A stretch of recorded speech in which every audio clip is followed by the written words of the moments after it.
글로벌 이슈 플러스 들어왔습니다. 트럼프 대통령의 상호 관세 무효가 될 뻔했습니다. 근데 일단은 무효가 안 된 건 아니고요. 그 사이에서 트럼프 대통령이 항소법원에 제소를 했고, 그리고 또 아직까지는 트럼프 대통령의 상호 관세가 끝난 것은 아닙니다. 다시 일단은 그 앞에서 무효 결정이 나왔던 걸 중단을 했거든요. 잠깐 중단을 했기 때문에 여기서 또 이제 불확실성이 또 일어나겠죠.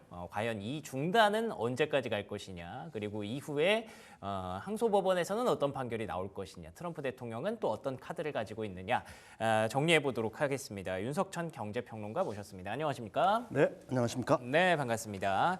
자, 일단은 제동이 걸렸습니다. 상호관세. 그 내용부터 한번 짚어보고 넘어갈까요? 미 연방법원이 사실은 IEEPA, 그러니까 국제비상경제권한법, 그러니까 국제적인 비상사태에 사실은 미국의 국가안보라든지 미국의 경제라든지 이런 것들이 위협을 받으면은 그렇죠. 각종 제재를 취할 수 있다는 얘기예요. 예. 가령 러시아라든지 이란에 대해서 그 자금 동결을 했다든지 아니면 긴급한 제재를 가했다든지 이런 것들이 이제 사실 IEEPA의 어떤 법에 효력이 미칠 수 있는 권한인데 그걸 갖다가 광범하게 썼다는 얘기죠. 상대 국가에 관세를 부과하는데 왜 IEEPA 법을 갖다가 동원을 하느냐. 그래서 연방법원에서는 연방국제무역법원이죠. 여기서는 일단 효력 정지. 이거는 사실은 의미가 없다. 이건 권력 남용이다. 그렇죠. 사실 관세를 부과하는 거는 상대 국가의 어떤 무역 거래에서의 어떤 여러 가지 이유로 관세를 부과할 때는 사실은 그 권한 자체는 의회에 있는 거지 대통령의 권한은 아니다. 일단 연방국제법원에서는 그렇게 판결을 했는데 네. 트럼프 행정부가 가만히 있을 분들이 아니잖아요. 예상했습니다. 예, 네. 항소법원에다가 효력 정지 신청을 했어요. 근데 예. 일단 이게 받아들여진 겁니다. 그러니까 이제 항소법원에서 판결이 진행되는 동안에는 이 소송을 갖다가 원고 측과 피고 측이 계속해서 다투겠죠. 그러니까 여기서 피고라는 건 법무부고 소송 상대자는 이제 소송을 제기한 상대 원고가 되겠죠. 그것이 다퉈가지고 최종 결정이 나올 때까지는 일단 그 트럼프 대통령의 상호 관세, 그다음에 10% 기본 관세, 그다음에 그 펜타닐 관세 등은 여전히 살아 있다. 그렇죠. 이번 판결이 여기까지 이제 의미를 하고 있는 겁니다. 예. 여기까지가 이제 개요고요. 예, 그 안에 있는 의미들을 한번 살펴보도록 하겠습니다. 바로 항소를 했다는 것 자체가 트럼프 대통령의 어떤 의지를 좀 보여준다는 평가들이 좀 나오더라고요. 트럼프 대통령의 참모진들이 IEEPA의 어떤 법적인 어떤 결함 이런 걸 갖다가 사전에 검토 안 했을 거라고 저는 생각하지는 않아요. 그렇군요. 다만 이런 각종 이제 무역법을 동원한다든지 기타 법률을 동원을 해가지고 상대국에 어떤 관세를 부과하려고 그러면은 사실 상당한 시간들이 걸리잖아요.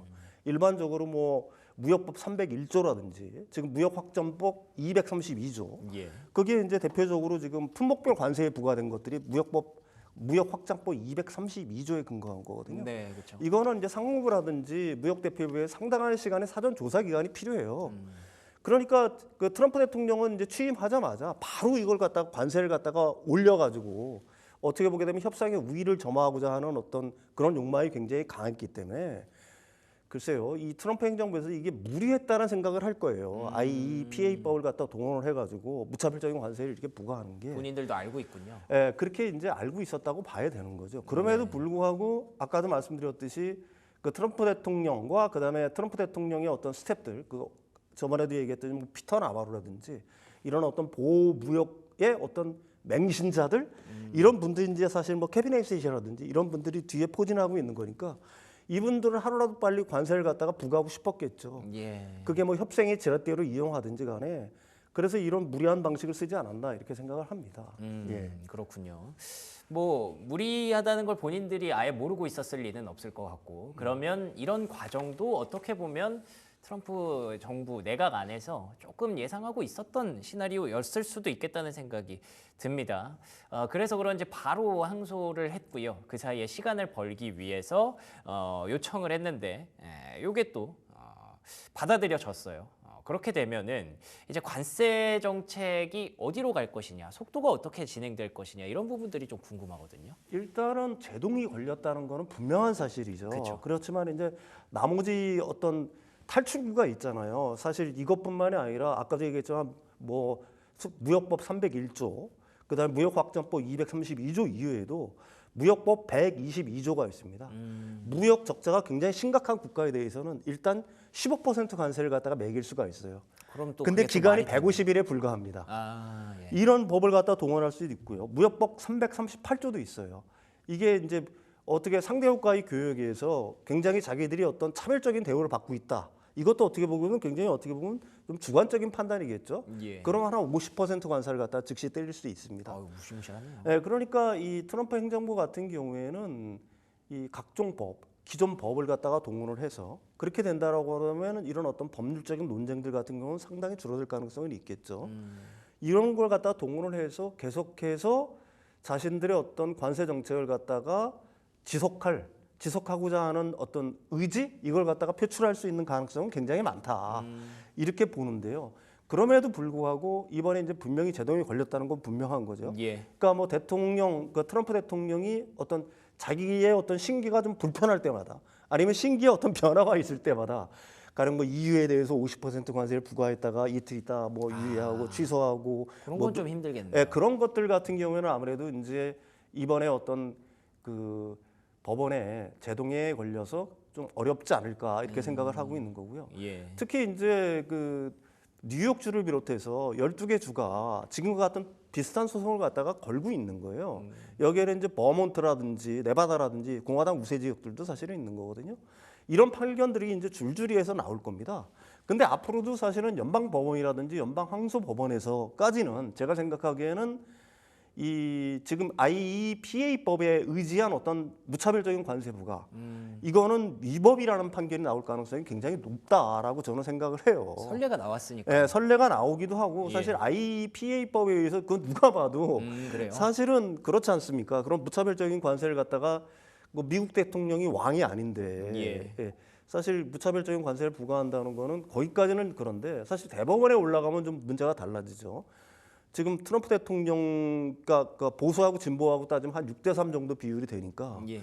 대법원에서는 사실 어떻게 될지는 장담할 수 없는데 연방 항소법원까지는 아무래도 이런 어떤 그 일반적으로 이제 상식적으로 생각해서 합리적인 어떤 판결들이 나올 가능성이 굉장히 높다 이렇게는 봐야 되겠죠. 예. 그러면은 어쨌든 그 무차별적이고 무자비한 동력에는 살짝 생채기가 난 것 같아요. 그러면 이런 것들을 이제 협상국들이 파악을 미리 하고 있었느냐. 지금 협상이 계속 진행 중이지 않습니까? 네네네. 뭐 시간을 계속 벌려고 하는 뭐 대한민국이라든지 일본 같은 경우도 있고 뭔가 빨리 타결하고 싶어하는 그런 나라들도 있는 것 같은데 이들의 어떤 지렛대 전략 어떻게 보십니까? 그거는 당연한 전략이라고 저는 생각을 하고요. 트럼프 일기 때의 어떤 경험이 있는 거고 트럼프의 거래 기술 그러니까 일단 꽉 어떻게 보게 되면은 좀 거친 표현이지만 질러놓고 예. 나중에 이제 시장의 반응이라든지 상대국의 반응을 봐가면서 조금씩 이렇게 낮춰가는 전략들 그거는 뭐 트럼프 일기 때도 경험했고요. 지금도 뭐 요즘 타코라고 보통 얘기하죠. 네. 트럼프는 항상 겁먹고 물러난다. 예. 그걸 갖다가 그러니까 트럼프가 겁을 먹는 거는 제가 이 시간에도 말씀드렸듯이 다른 게 아니라 미국 시장하고 미국 국민들의 반응이에요. 근데 이 반응, 미국 시장이라든지 미국 국민들의 반응이 트럼프의 경제 정책, 관세 정책이 발표될 때마다 좋지 않은 방향으로 움직이거든요. 그랬었죠. 왜 시장도 항상 그렇지 예. 않습니까? 그러다가 트럼프가 한 발 물러서면은 다시 이렇게 그렇죠. 올라가는. 그러니까 결국은 트럼프가 뭘 무서워한다는 거를 갖다가 이미 그 상대국들은 다 알고 있는 거고요. 왜 그 우리가 사실 그러니까 시간은 우리 편이다라는 생각들을 갖다가 상당히 많이 한다는 얘기죠. 그렇군요. 왜 그러냐면 트럼프의 어떤 연임이 가능한 상태라고 하게 된다라고 하게 되면은 트럼프 정책이 조금 더 어떤 가속화될 수 있는 가능성이 많지만 예. 트럼프는 어차피 트럼프 대통령은 법률을 준수한다면은 이번이 마지막이잖아요. 준수한다면. 예. 예. 그리고 지금 벌써 6개월이 지나지 않았습니까? 예. 그러니까 2년 정도 지나면 보통 레임덕이 온다고 하는데 그리고 이제 지금 이런 어떤 미국 어떤 법원들이 계속해서 트럼프 정책에 트럼프 뭐 이민 정책이라든지 아니면 이런 관세 정책이라든지 뭐 이런 것들에 대해서 계속 제동을 걸고 있는 거잖아요. 예. 그러니까 상대국들 입장에서는 어떤 이런 협상들을 갖다가 트럼프 대통령이 말려가지고 먼저 많은 걸 갖다가 양보하면서 이걸 갖다가 협상을 갖다가 빨리 끝낼 이유가 글쎄요. 그게 합리적인 정부라고 한다면은 그럴 이유가 과연 있을까? 저는 이런 생각을 합니다. 그렇죠. 예. 물론 말씀하셨던 그 합리적인 정부라는 전제가 필요하기는 합니다.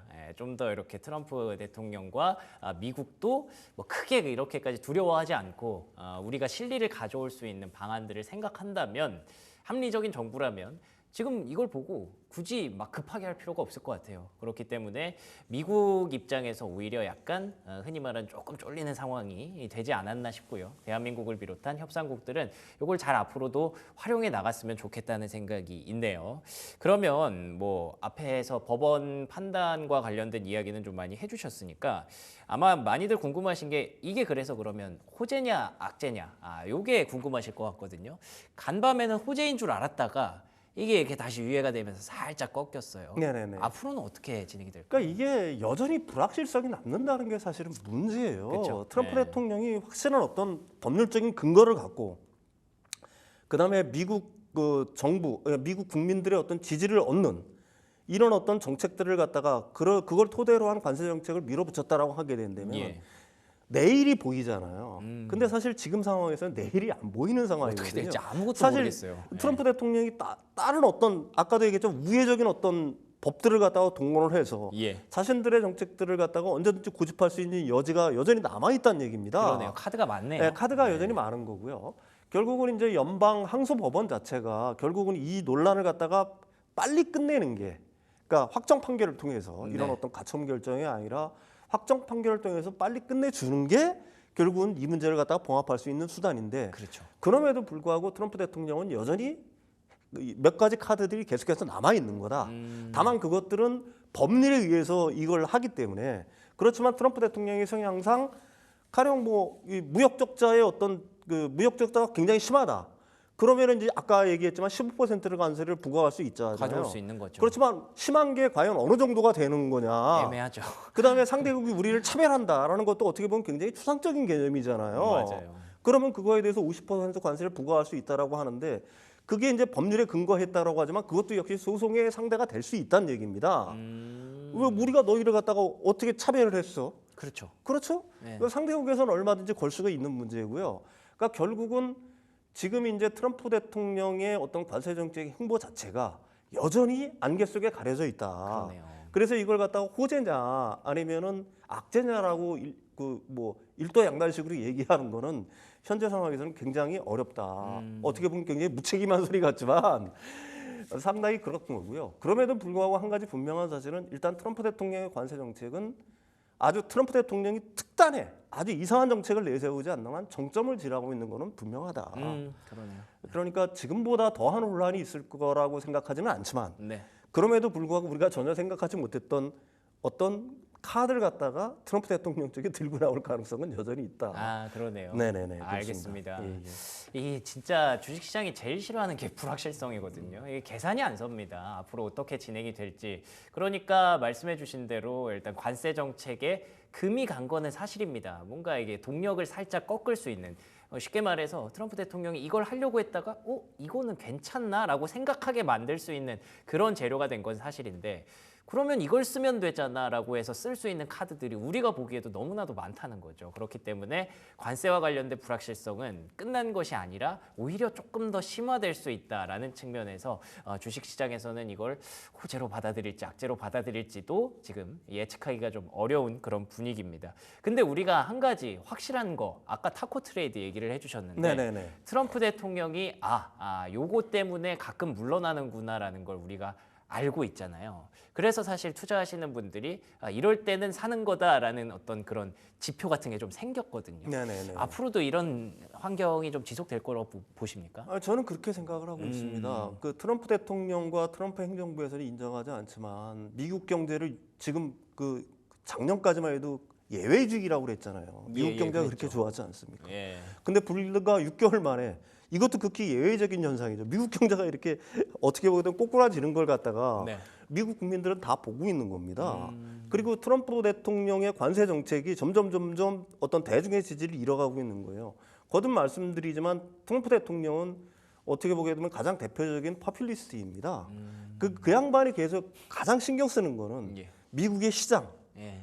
그다음에 뭐 그게 맞아요. 채권 시장이든 주식 시장이든 그다음에 미국 국민들의 지지 여부거든요. 근데 그 두 가지를 잃는 정책을 갖다가 계속 고집해서 할까? 그러니까 이렇게 생각하시면 돼요. 과연 이 미국 그 트럼프 대통령의 어떤 관세 정책이라든지 보호무역 정책이 과연 그 양반의 신념일까? 그건 좀 논란이 있죠. 네. 그 뒤에 있는 스텝들의 신념일까? 그 뒤에 있는 스텝들의 신념은 분명한 것 같아요. 가령 뭐 피터 좀 있는 나바라든지 사람들이 있죠. 예. 케빈 셋이라든지 예, 이런 몇 명 양반들은 그걸 신념으로 하고 있지만 트럼프 대통령 그걸 갖다가 완전히 신념화하지는 못했다. 결국은 시장의 반응, 대중의 반응에 따라서 언제든지 물러날 준비가 되어 있다. 뭐 이렇게까지는 표현할 수 있을 것 같아요. 예. 그래서 결국은 아까도 계속 말씀드리지만 트럼프 대통령이 과연 자신의 이런 어떤 관세 정책을 갖다가 계속 밀고 나갈 수 있는 동력이 네. 언제까지 있을 것이냐 하는 거에는 제가 생각하는 의문의 여지가 있다 이렇게 말씀드릴 수가 있을 것 같습니다. 알겠습니다. 이걸 또 뭐 결론적으로 쉽게 말씀드리면 관세에 대한 리스크가 막 극대화되는 구간은 일단 지나온 것 같고요. 그래서 조금씩 꺾이는 구간으로 들어오는 것 같은데 이거 뭐 들쭉날쭉하겠죠. 그래도 고점은 지나왔다라고 표현이 가능할 것 같습니다. 스타코 트레이드라는 얘기도 심심치 않게 나오고 있는 것 같고요. 그러면 뭐 투자 전략이라든지 이런 것들은 크게 바뀌는 것은 없는 것 같네요. 아무래도 뭐 지금 그런 측면에서 놓고 본다면 트럼프 대통령의 어떤 말 한마디에 이렇게 네. 일희일비하는 거는 네. 글쎄요 뭐 이게 트레이더라고 하면 충분히 그럴 수가 있지만 예, 예. 일반인들은 사실 거기에 일희일비하는 건 그 좋지는 않다. 뭐 저는 개인적으로 그렇게 생각을 합니다. 알겠습니다. 뭐 일각에서는 그런 얘기들도 하시더라고요. 트럼프 대통령의 말은 뭐 반 정도만 믿으면 된다라는 얘기가 있는데 말씀하신 대로 이 그 정책들이 진짜 트럼프 대통령이 하고 싶어서 그러니까 본인의 마음에서 우러나와서 하는 정책인지 신념에서 시작된 건지 아니면 어떤 실리를 취하기 위한 정책인지 이제 후자 쪽에 베팅을 하시는 분들이 굉장히 많더라고요. 뭐 러트닉이라든지 뭐 이런 강경한 사람들이 있기는 합니다만 오히려 거기에 또 베센트를 같이 안 쳤다는 것 자체가 그런 메시지를 좀 던지는 것 같기도 하고요. 어쩔 수 없죠. 우리는 트럼프가 좀 더 객관적이고 실리적인 사람이기를 바라면서 계속 투자 전략을 좀 짜가야 되지 않을까. 관세와 관련된 리스크는 고점을 넘어온 것 같다 정도로 추측을 해보도록 하겠습니다. 자, 지금까지 윤석천 경제평론가와 얘기 나눠봤습니다. 오늘도 좋은 말씀 고맙습니다.